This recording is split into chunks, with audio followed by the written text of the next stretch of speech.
Rabbi Simon Jacobson, it's such a pleasure and privilege to be with you here in Israel and to talk about Jewish mysticism.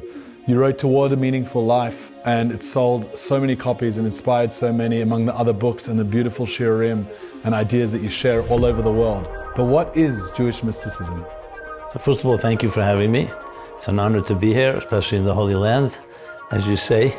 And maybe that's a good segue, because in the Bible it says when Jacob fell asleep on the Temple Mount, and then he realized where he was, he said, he called it Zeh Shara Shamayim, it's a gate to heaven. So in modern vernacular, you can say Israel's like a bridge, an interface between heaven and earth. And that's what Jewish mysticism is. You know, we live in a physical world with materialistic needs. We need to eat, to drink, to sleep, to make money, to provide for our families, to protect ourselves. But then there's another side to us, which is the transcendent side, what some would call the soul. And mysticism essentially is the study of the soul, the experience of the soul. You know, most simple example, people say, tell me about it. I said, you ever hear a song? What does a song do for you? Everyone, you don't even need to explain. It touches you, it resonates. So mysticism is like a bridge between heaven and earth, between your soul and your body, allowing you to experience in the material world something otherworldly. Amazing. And you do that for so many, you connect so many people to it, but how did you get connected? Do you remember a moment, or what was the space or the time that brought you so deep into this? It's a great question. I grew up in Brooklyn, New York. My parents are both Russian born. They came to the United States after World War II. And I grew up in a traditional Jewish Chabad family. So I grew up with a very intense Jewish education, went to yeshiva. I'm just saying it for context. I think it's important to know where people come from. But what was unique in my life was that my family, my parents, both very loving, were not dogmatic. So my Judaism I grew up with was very warm and loving. You know, I know many of my friends, they grew up in very stern homes and very severe, God will punish you, and that's very negative. So that was and being by nature a skeptic and a seeker, it worked for me, because I don't know if it was imposed upon me, I would have probably rebelled. But I did rebel intellectually, in the sense where I started challenging what I was learning. I remember asking one of my teachers, one of my Rabbeim in yeshiva, one of the teachers, I said, why do we learn all these intricate details, hair-splitting nuances in the Talmud? We could hire lawyers to read our mortgage documents. And he came over and gave me a slap. No, I was not traumatized. I don't need therapy, just for the record. Thank you for clarifying that. But he said to me, you're a protocol. It means you're a mutineer. We're going to see trouble from you. And lately I actually told him, that I did become a troublemaker because of you. My point is that I was challenging the axioms. I questioned the question, what is Judaism? What is God?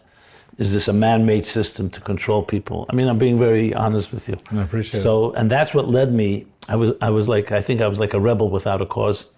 I grew up with the Judaism, and I, again, was not molested.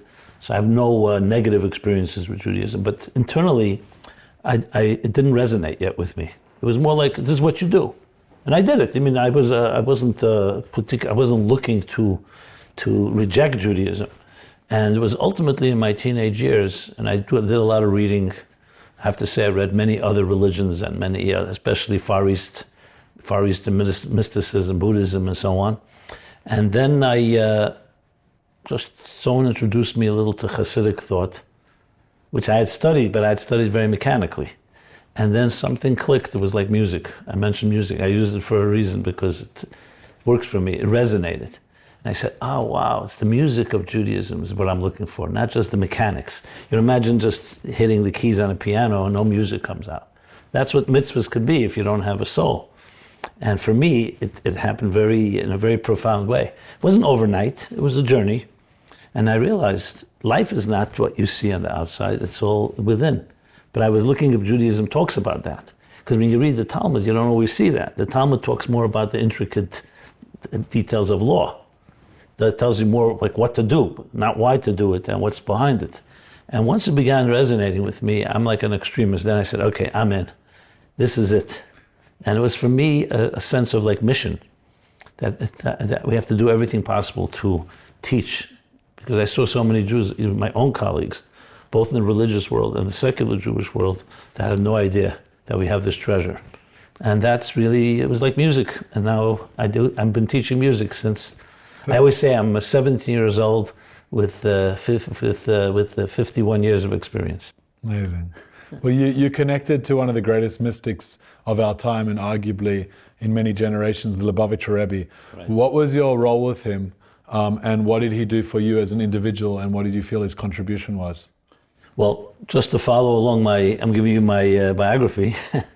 So those teenage years, 17, 18, which are formative years. That's like when you're breaking away from being a child, starting to become an adult, thinking for yourself, who are you? As, your identity, who are you, independent of your parents and independent of your school. And the Rebbe was always a presence, because I lived in Brooklyn, Crown Heights, but he was like a king on the hill. I respected him, but I had no real, but once I began to so-called touch this music, the soul of Judaism, then I saw the Rebbe. I said, oh wow, I started understanding his words, because he would talk about this. But sometimes his traditional garb would make you think he's more of a biblical scholar type of thing. Then I realized, no, it was a revolutionary dressed in traditional garb. And I very much identify with that. I wanted access. So I began to get involved in the job, which was very unique, because on Shabbat and holidays, when the Rebbe would speak, no recordings are made. According to Jewish law, you don't record and there's no notes taken. So you have to use your good old brain to remember. Like the Jews did Torah Shabbat Peh, oral Torah. And I really was intrigued by the process. How do you remember hours and hours? And I got involved and I became good at it. Did they teach you how to do that, or was it just a No, I learned on the job. I don't think it's something you learn on the job. I think it's something you have. No, you have, but like anything, you could have a talent if you don't cultivate it. Wow. So I cultivated. It was really about listening and absorbing. I mean, we can talk about that for hours, trust me. It was about how do you put aside your temptation to process information and just absorb, like a dry sponge. Because only dry sponges remember. A wet sponge, and most adult minds are wet sponges with full of even good ideas, but those ideas don't let you really hear new ideas. So I think even if you're not just listening to the Rebbe's teachings and sharing it, that's something that we should all be doing. We should try empty out to be able to absorb in a real way. As a matter of fact, it's a book I was thinking of writing about the secrets of the mind I learned from hours of remembering. Wow. It's really about allowing yourself to listen to another without getting yourself and your ego in the process, which a lot of people don't know how to do. So there's a Rebbe, there's Hasidim, there's all these different parts. So let me just, if I may, yeah, of course. So I got involved in that job, and I became better and better. And then I rose in the ranks, and I became the main writer of the Rebbe's talks. Amazing. Till 1992, when he had a stroke. And so I had actual direct communication. I have thousands of pages of the Rebbe's edits and answers to questions and queries that I presented. Then afterwards, I wrote Torah Meaning for Life after that. So that's my trajectory. But it was always, that job was always like, taking this higher wisdom and presenting it. I think I was blessed with the ability to understand it, but also even more difficult to present it in language to people who are not indoctrinated or were not taught Hebrew or don't know the concepts. That's the most difficult part, making it relevant. Amazing. That's the challenge of today. The music again, resonating relevance, right? So if this music was resonating broadly, in an ideal world, would all Jews be mystics? I wouldn't even use the word mystics. I would use it realists, because the reality today, I'll just use, I love physics and science, and I always saw the parallels between mysticism and science. If you ask anyone you don't even need to be a scientist to know, all that matter is really energy. So matter is just the outer surface, the tip of the iceberg. So I wouldn't call it mystics. If you really understand mysticism, you realize that's the reality. Like I'm speaking to you right now, am I speaking to your body or to your soul? I see your body and our lips are moving, and I see your eyes and face, but we're soul speaking to soul. So I would say everyone would be soulful. Maybe that would be the right way to put it. So what animates the soul is God. What is God? There you go. I was waiting for that question. Oh, good. It's $1 million question. I have a whole chapter on it in my book, Torah Meaning for Life. The problem I just need to say before I say what is, to say what it's not. Because there's a beautiful story, Levi Yitzchak Berditchev, the great 18th century mystic. He was once speaking to a self-proclaimed atheist, and he said to him, the God you don't believe in, I also don't believe in. In other words, the problem is the definition. For many people, God is like a nursery school fairy tale of a guy sitting with a long white beard in heaven, waiting to strike us with lightning when we misbehave. So if you told me that's your God, I would say I don't believe in that God. I'm an atheist too. So terms matter. So I'm very glad you're asking it. I would strip all the preconceived notions and the stereotypes and all the labels that people have used about God, and I would simply say God is the essence of all reality and beyond. That's how I would put it. Essence of all reality and beyond. And beyond. How would you unpack that for someone? So I would say, who are you? Before we talk about who are you, as I mentioned before, are you a sum of the parts of your body, your arms, legs, heart, brain, liver, lungs? Obviously there's more to it, because that's also, God forbid, a corpse is also that. So you have a spirit within you.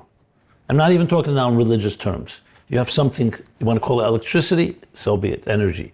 But how far does that go? How far down the rabbit hole can we go? So let's take physics again.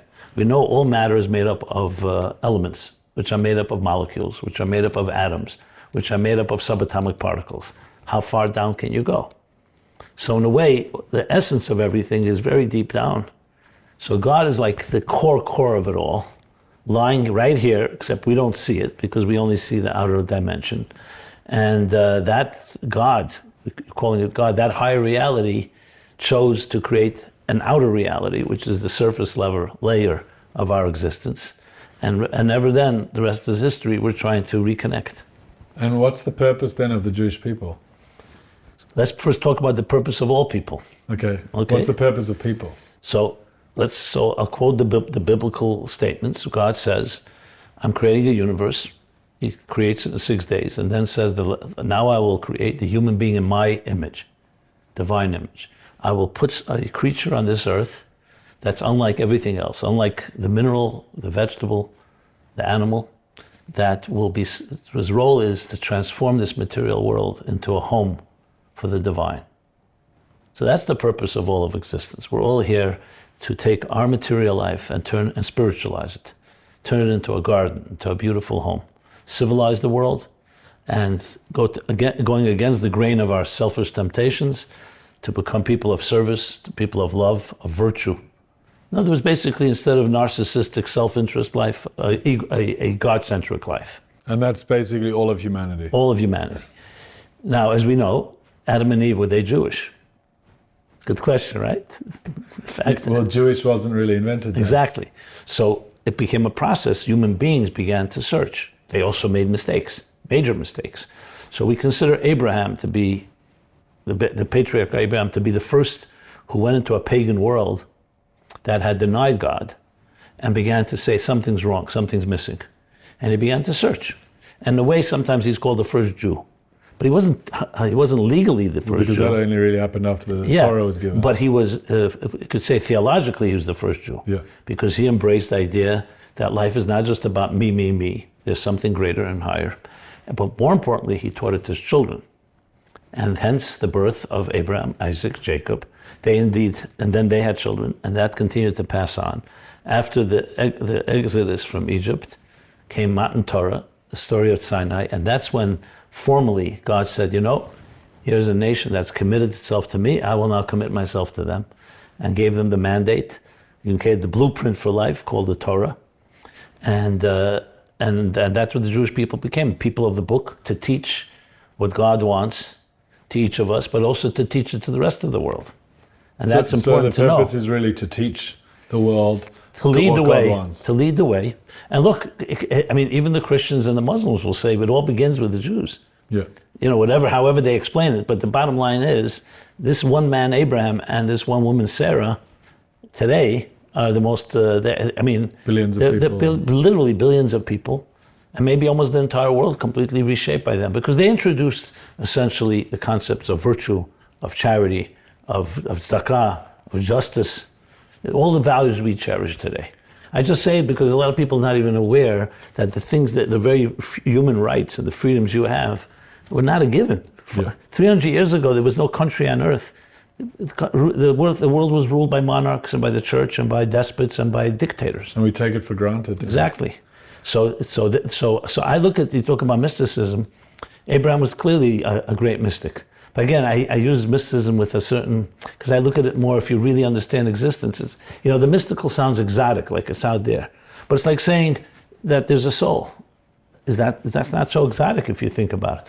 So he introduced soul to the world, and today this has become very prevalent. And listen, we're continuing the mission that was given to Adam and Eve, and which is to bring soulfulness into a material world. Another thing Abraham introduced was a formalization around prayer with the morning prayer service. So how does prayer work? So prayer, I'll use again a biblical example. I think they're good. Again, Jacob. Let's go back to Jacob. He had a dream of a ladder, a sulam, a ladder that was firmly planted on the ground with the top of the ladder going to heaven. This is the classic analogy for prayer. When you pray, you're taking your material life and essentially connecting it. You're longing. You're looking up and saying, God, I want to speak with you. Let's have an emotion. It says, Avodah Shabalav Zuhi Tfilah, which he translated is that prayer is the service of the heart. If studying Torah is the service of the mind, exercise, the cognitive conditioning, prayer is emotional conditioning. It's emoting with your soul and the source of your soul, which is God. That's the essence of what prayer is. And in other words, you're not alone in this world, that you do have a relationship with this, what I call higher reality or the essence of it all. Interesting. And you said that Torah studies about sort of the cognition and the conditioning of the mind. So what's the purpose of Torah study then? Well, as human beings, we know you want to be a full human being, you want to have a cognitive and an emotional experience. The mind is more of a guide. Mind researches, discovers, analyzes. The heart experiences. So if you want another analogy, you could say the heart is like the ship, the mind is like the captain of the ship. So if a person wants to really live a meaningful life, a fulfilling life, their mind has to be in the right place, and of course their emotions, their heart has to be in the right place. So that's why you'll find very often in the Torah, in the Bible, you'll hear expressions, v'yadaita hayam, v'hashavaisa levavecha, which means know and feel, or know your God. Da'asa leke'avicha v'avdua b'levav shalom. So think of a relationship, let's talk personal relationships. Because remember, the relationship between a husband and wife is essentially a mirror of a relationship with God and man. And a good relationship is going to has a cognitive element. You have conversations with your spouse if you're in a healthy relationship, but of course it doesn't remain. It's not just a mind game, it's an emotional experience. So emotions are the experience itself, but emotions need guidance because emotions can get the better of us. Sometimes you need self-control. You need to harness your emotions. You talked about the relationships between a husband and wife. Clearly there's a categorization of husband and of wife. Does Jewish mysticism view men and women differently or the same? So I always go back to the sources, back to the videotape, the original rather. So it says, this is the verses in the Bible. They're really powerful. That's why I'm quoting them. So God says, I will create a human being in the divine image. And here's the expression. Male and female, God created them and then separated them. So here's your answer. Male and female are two parts of one whole. They're both equal in that sense. They both need each other. They play different roles, but they also have much in common. So in a sense, from a Jewish point of view, despite the stereotypes, men and women are equally divine, and as a matter of fact, the only way they really become completely one is when they join together, which is why the only time you can have a child is when there's a man and woman. So someone's going to say, what's more important in the birth of a child, a man or a woman? Actually, you can make the case more women, actually. That's why Chava, Eve in the Torah, is called the mother of life. You know what Adam is called? The dust of the earth. So who's inferior? But the truth is, in the eyes of God, there's no such thing as inferior. You need both. In the eyes of God, there's no inferiority. Inferiority is a political and a bureaucratic. And it's also a human statement because it's not able to see a spiritual realm. Exactly. What's more important in a person's life? The eyes or the ears, the mind or the heart? And as a matter of fact, there's 35 to 75 trillion cells in your body, in your being. which cell is the most important? God forbid one mutation can wreak havoc. So I think when you're dealing with, especially today, we understand on the microscopic level, a computer program, which line of programming is most important? Take out one dot, the whole program. Yeah. So I think we have to look at it. It's not as literal as. And is Judaism meant to be easy or is it meant to be hard? Both. So here's that. No, I like analogies, so I'll give you this analogy. If someone offered you 100 pounds of stones and said, if you carry it across the street or carry it, it's yours. Most of us would reject it. What do I need stones for? But if I offered you 100 pounds of diamonds, you wouldn't even hesitate. You'd say, give me 200 pounds. Now, 100 pounds of diamonds don't weigh less than 100 pounds of stones, but the value makes it worth the effort. So I would say Judaism is definitely has plenty of responsibility. It regulates your life. A lot of commitments. But if you see it as stones, it's a burden. If you see it as diamonds, it's very light. I love that. It's a beautiful analogy. So why did God create the world? You ask me all the biggest questions. Am I able to ever answer? I don't know. Okay, we only know what God told us. So what we find is that God says, I desired. This is an interesting word. It uses the word desire. And that's very precise. The Baal HaTanya, Rabbi Shneur Zalman of Liadi, a great mystic in his own right, founder of Chabad Hasidus, community I grew up in, so it's close to me, my heart. So he explains when they say, so why did he desire? He says you can't ask a question on desire because he created logic. So you can't use logic to ask a question on the one who created logic. It's like asking, why did you create logic? So he desired, this is the expression in the Medrash, which is essentially oral interpretation of the Bible, of the Torah. He desired to have a home in the lowest of worlds, in this material world, which essentially is the sanctuary, the Mikdash. We talk about being in Israel. In Jerusalem, the Temple Mount, the place that every Jew on earth prays toward the east, is because the temple is essentially the home for the divine on earth. But he wants the whole earth to be divine. That's what we know. There is no why, because as I said, why is already a question that comes into the system itself. Einstein says that the only way to solve a problem is from outside of the system where the problem was created. So the same is true on the positive end. We know that God desired that, and then hence created human beings with intelligence. And look what we did. We did transform this world. Every time you look around, we took a world that was exposed to the elements, a wilderness. Who roamed here thousands of years ago, and we transformed it into a civilized planet. We've also done damage, but we've also done tremendous things. But look at the nobility, look at the beauty, look at the love. Talk about Abraham, the kindness that we brought love into the world. Does this will of God and will of human beings apply in terms of free will? Meaning, can we do something against God's will? How does free will work? Well, you're asking all the big theological thorny questions. So I'll try to be brief. Built into the purpose, you have to say there's free will. I mean, I'll use a famous joke. I think it was from Isaac Bashevis Singer who said, we must believe in free will. We have no choice. But what that really means is, if there's no free will, the whole thing is a joke. Then what, God created puppets and robots to play out a script that he's controlling? So as complex as it may be, free will is built in, inherent. Because if there's no free will, then what's being achieved? So the question, there is the theological question, how does God leave room for free will when he's all pervasive and all omnipresent? But I don't want to talk about that right now. The bottom line is, yes, that he gave us a part of his own essence that says, when it comes to not your height, not the color of your eyes, not, I don't want to use gender, but other things, there are many things you have no choice about. You didn't choose what family to be born into. You didn't choose what language to speak.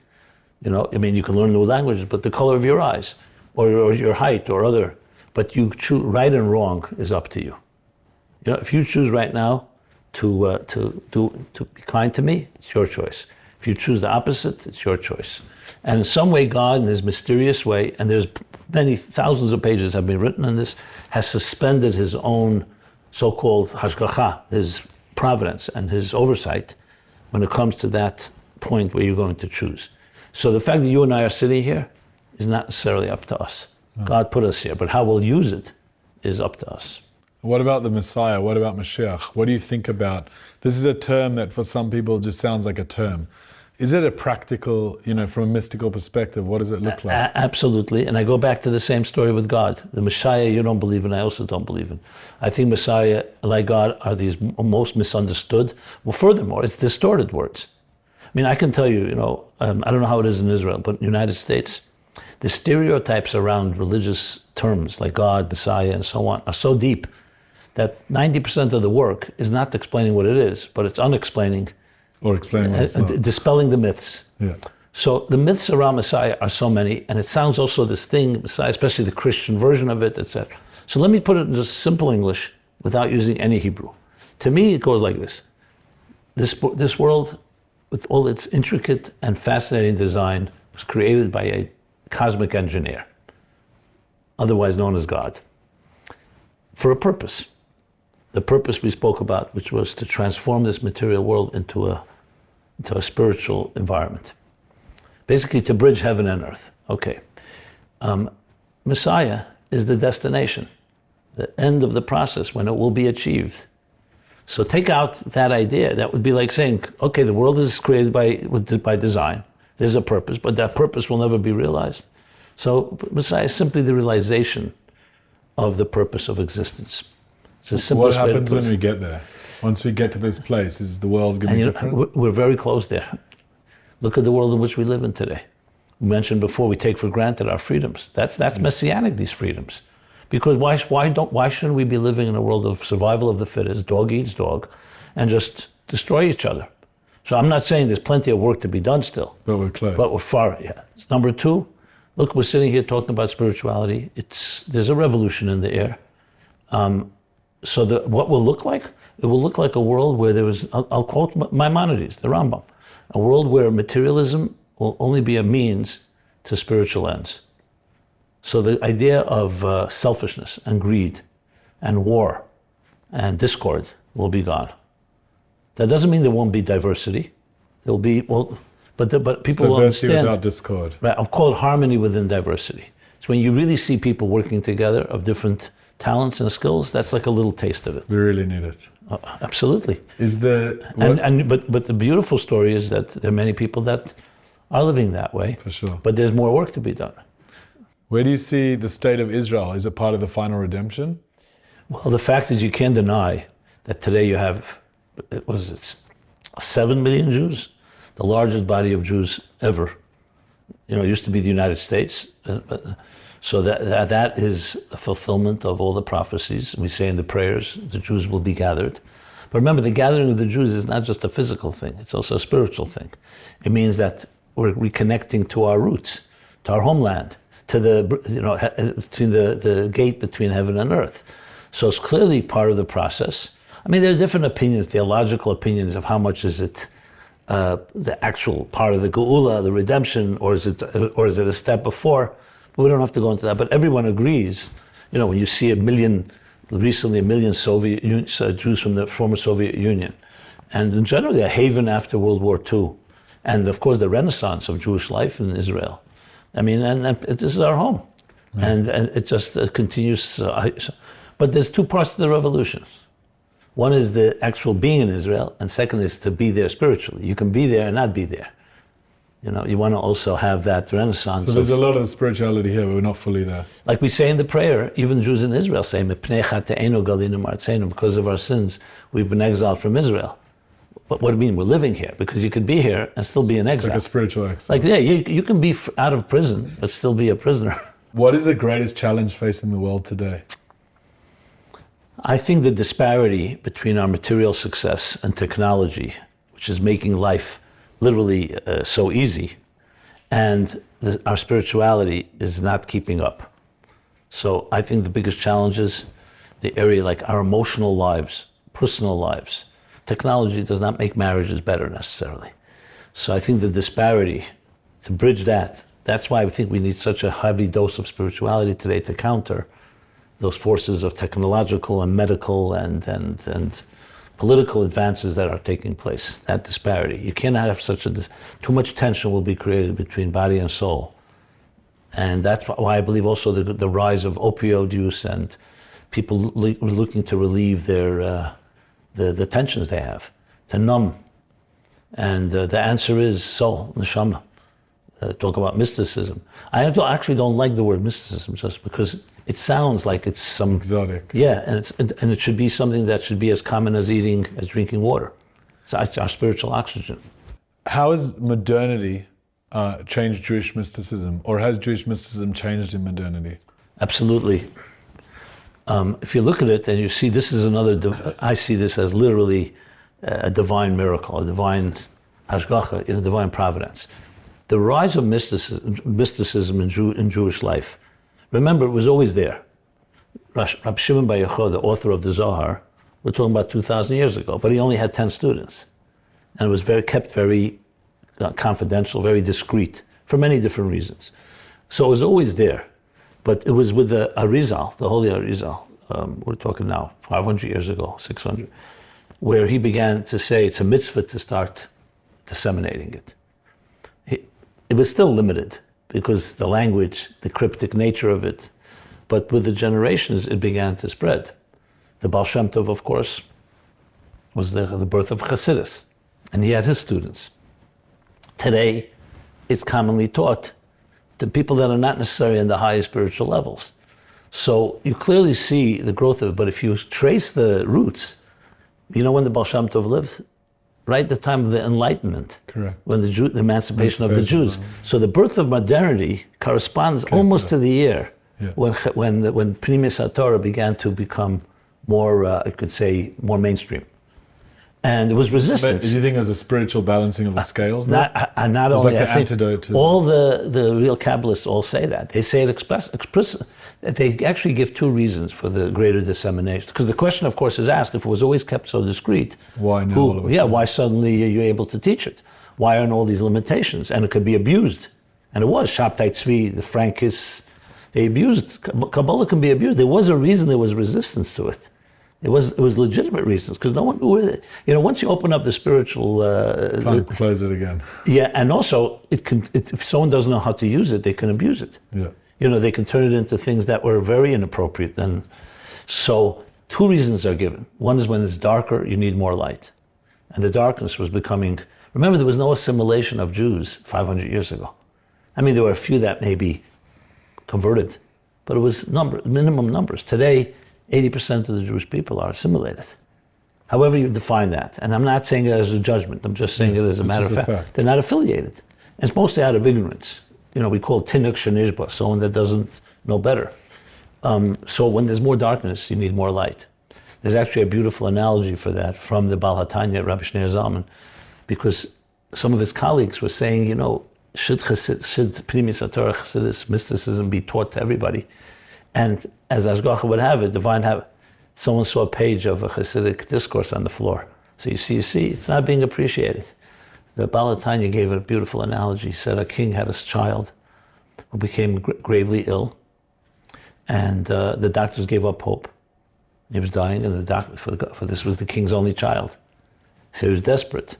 So finally, some doctor came and said, I think if you take the crown of the king has the most precious jewel. It's a rare gem. If you crush it and you mix the powder of the jewel with water and you can get between his clenched teeth, it may save his life. But you'll never have that jewel again. And the king said, of course. Now what's the question? My child is more important to me than the crown. And that's what they did. So that's the Rabbi Shneur Zalman, the Alter Rebbe, said the Jews were in a very difficult situation. So God said, this is the time. Even though there may be drops of the water will drop on the floor.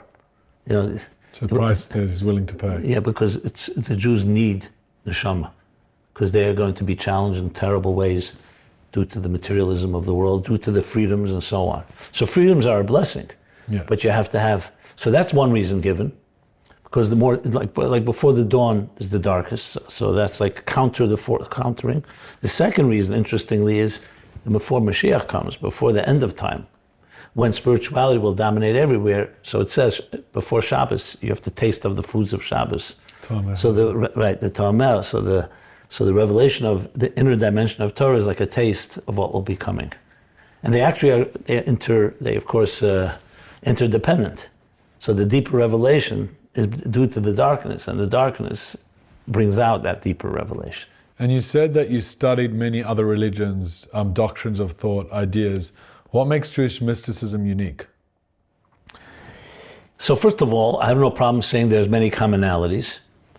There's one God, and people found God, whether in India or in or Tibet or in Europe or wherever. So that's not actually, when I see commonalities, it just affirms. Secondly, Abraham had children that went all over the world, including to the east. So just to say that. Unique, and I may be subjective because I am Jewish, as you can tell. So I'm not trying to dismiss any other school of thought, because as I said, there's many commonalities and many truths. But what I find when I do read different schools, first of all, the Jewish perspective I find to be most comprehensive. So I think they have many common denominators, but you get the biggest picture. That's one thing. But two other things that really stand out. In most schools of mysticism, or maybe all, there's two realities: a material world and a spiritual. And the goal is to move from being a materialistic person to a spiritual person. In Judaism, there's a 1/3 step. It's called Kedusha, holiness, godly. And godly is not closer to the spiritual than it is to the material. So you really have 3 steps: matter, spirit, and God. And God joins matter and spirit. That's why most schools of mysticism, they teach you asceticism. You have to move away from matter to reach this. And Judaism says, no, you have to bring spirit into matter. Yeah. The second distinction is the focus on actions. In most schools of mysticism, the highest place that you can get to spiritual transcendence is through meditation. Which is almost a lack of action. And in Judaism, through a mitzvah, through a good deed, action, you can reach deeper than any meditation. Amazing. Those are 2 key things. Beautiful. Does someone need to be religious to study Jewish mysticism? Can I challenge you in return? What does religious mean? Does religious mean dogmatic? Does it mean mechanical? Let's say you teach a monkey to put on tefillin. Is that called a religious monkey? I don't mean to be irreverent. So the word religion is also a word that needs to be. I know what you mean by, however. So I'm not dismissing. No, you're right. It's important to be right. So my response would be as follows. Unfortunately, many people think the more religious you are, the less spiritual, and the more spiritual, the less religious. And there is that disparity. I will say, what I would rephrase your question would be like this. Do you need to be committed to all the Jewish laws, Shabbat, kosher, and so on, to study or experience mysticism? The answer is no, because I know many people that begin first on the soul journey, and then it may lead them, and often leads them, to Jewish ritual. But from the big picture, I would say it's like, do you need a body or only a soul?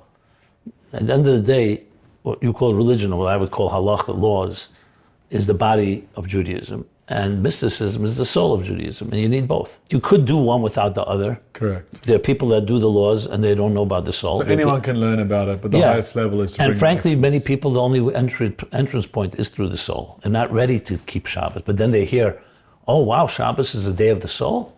Let me try it. You do whatever it takes. They become sold. Well said, yes. So, you talked about people abusing Jewish mysticism. Can it be dangerous, Jewish mysticism? Yeah, absolutely. In Jewish mysticism, there's a thing called Kabbalah Mysis. And then the study of Kabbalah, you could study mysticism. You study the ideas, the theology of it. And of course, that translates into the kavanah, the intention in doing a mitzvah, in prayer. But Kabbalah Mysis is like, maybe the classic one is the Maharal, when he built a golem. He built a man of clay. That is considered to be off limits. Even if it happens, it's very rare and only by someone that's extremely high level. So the idea of using mysticism like cantations or words and you try to manipulate existence, that's considered to be crossing a line. Because that's where it would be abusive. Another aspect where it could be abusive, unfortunately, spiritual masters, mentors, who people trust, and they abuse the trust, sexually or otherwise. So there's plenty of ways. Remember, once you travel into the world of the intimate, to the world of the soul, you're very vulnerable. It's a vulnerable place. It's like, would you just trust someone to cut you open and do heart surgery? It's invasive. And when you're, so that's why a spiritual master has to be extremely humble, extremely sensitive, and cannot bring in any of their own agenda. It's one thing you go to a rabbi and ask him, is the chicken kosher? That's not necessarily an intimate experience. But when you start talking about your personal life, about your soul's journey, that's one of the reasons that a lot of care has to be taken, because there could be abuse on that level. So you talk about Jewish mysticism. One of its unique matters is bringing the soul into matter as opposed to stepping away from it. How does it affect, in a personal way, your relationships with yourself, with those around you? How has it changed your relationships? Well, I'll be personal. When I by nature, I'm more of an artist, free spirit. I'm not the domestic type. If I followed my own heart's desires, I probably would never have gotten married. Not because I love my wife, I love my children, don't get me wrong in that way, but it's not my nature. My nature is, I'm a floater. I travel the world, and this, music, art, spirit. But I realized, and perhaps probably by upbringing, that I need to be grounded, because it's easy to float like that, and it's also selfish in a way. As spiritual as it is, spirituality could also be very selfish. It's about you, except it's not making money. It's transcendence. It's spiritual enlightenment, higher consciousness. So for me, it was a very real challenge. But I made the decision, and I knew that I needed, because it would have been dangerous probably if I remained that way, because I would be experimenting with things. I would have no, to me, the halacha ultimately was like also guardrails. What's interesting is you're saying it's Jewish mysticism that helped you have those guardrails, as well as the creativity to ground you in your relationships. Yeah, but ultimately it was a commitment that I have to I can't just indulge in my spiritual aspirations. I need to ground it, I need to be channeled into a real life. And build, like I learned from Avram Avinu, you have to build a family.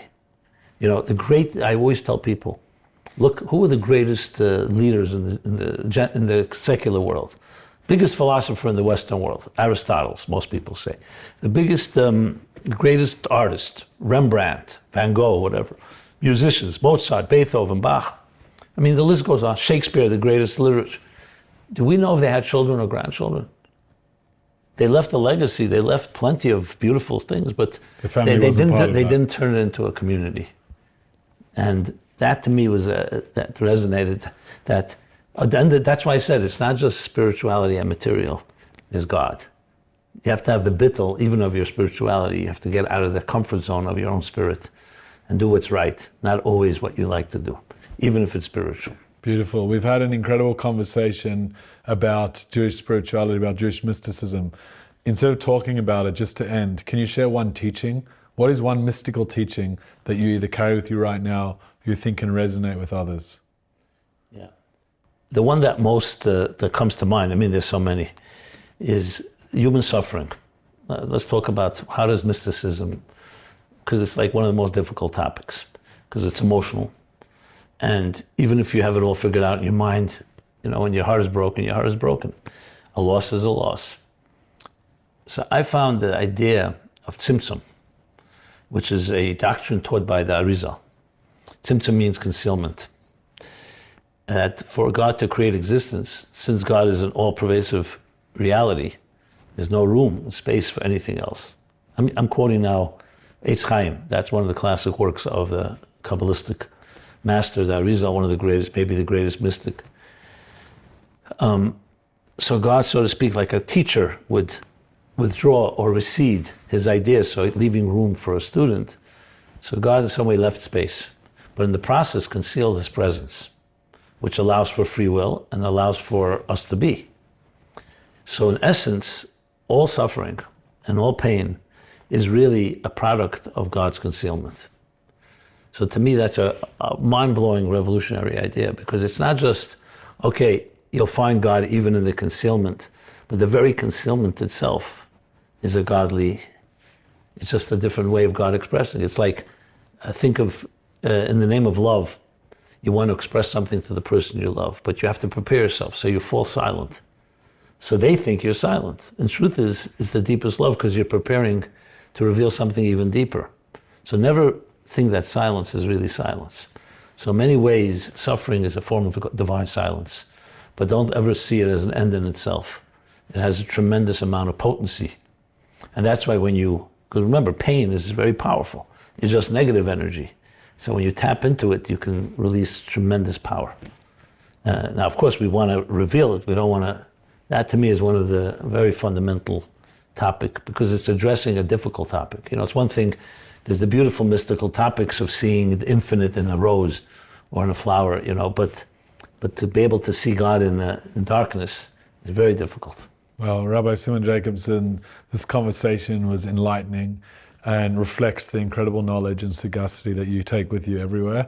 And we hope that you can continue to show the light and to help everyone come closer toward a meaningful life. Thank you so much. It was an honor. Thank you. Beautiful. Thank you very much.